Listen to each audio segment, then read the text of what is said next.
All right. Hello, my name is Sebastian. My name is Olivia. Hi, my name is Jacob Alvior. All right. So today, I'll be discussing the impact of COVID-19 and how it has impacted schools and students in K through 12 and colleges.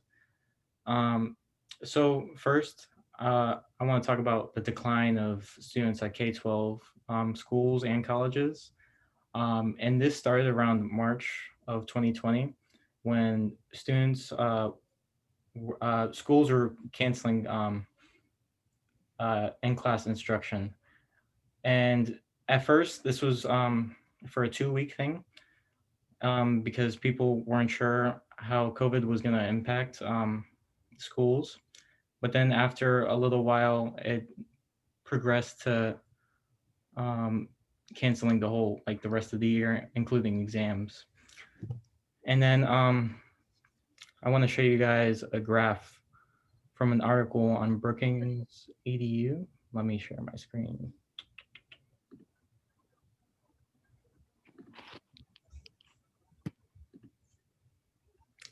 All right, so on this article, I want to show you guys this graph that shows the COVID 19 learning loss. And basically, it shows the typical last day that students would have school. And then it shows when school was closed, which was around March of 2020. So it shows the decline of students at school. And this is really important because this shows the learning impact. Because basically, since students weren't at school for this amount of time, it would really kind of it would be hard for students to kind of like retain information because they weren't at school as much, and this would start online classes and online instruction. So um, online instruction was kind of a weird time because many things were unsure. Uh, Schools are like unsure if the grading period would accept the grades and um, things of that matter. All right. Then next, I want to talk about the decline of college students in class and the increase of online courses. So basically, at the start of COVID, around March or a little later on, classes and campus housing and dining were all canceled at colleges.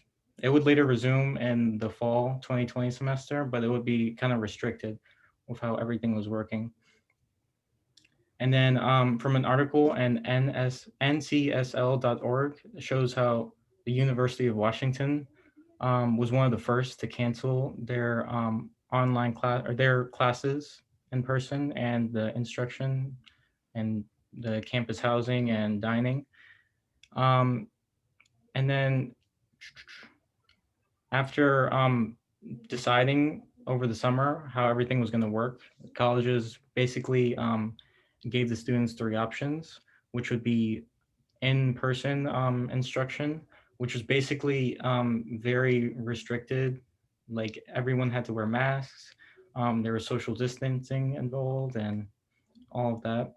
And then the second option was online only, which provided students with online instruction, online lectures, and then the exams would be proctored with certain websites like Honor Lock and all of that. And then lastly, there was a hybrid of both of them, where some classes would be held in person with the social distancing put in place, and then some would be online using online learning methods.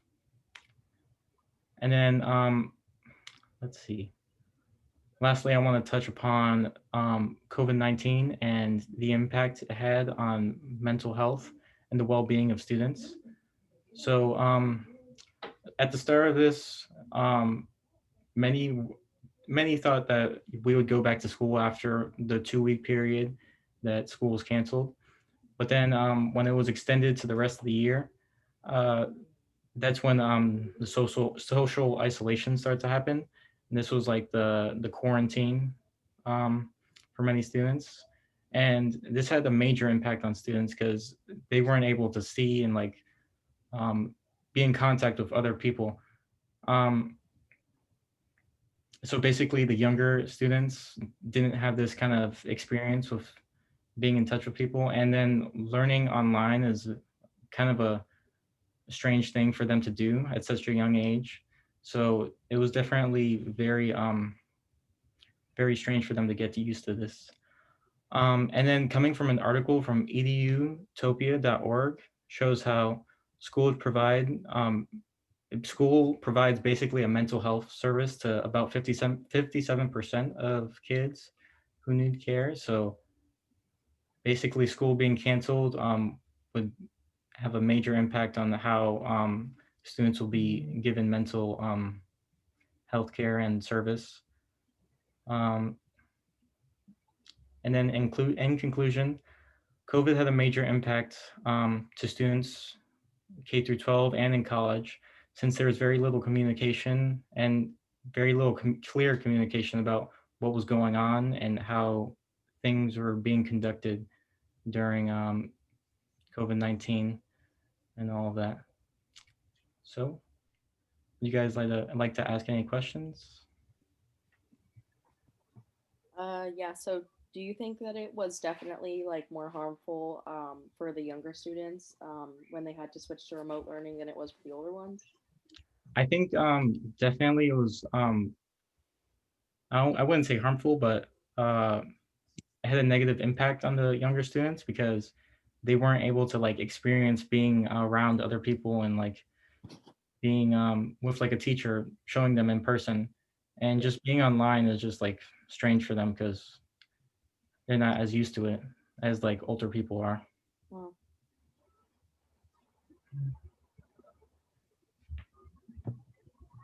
All right, thank you guys.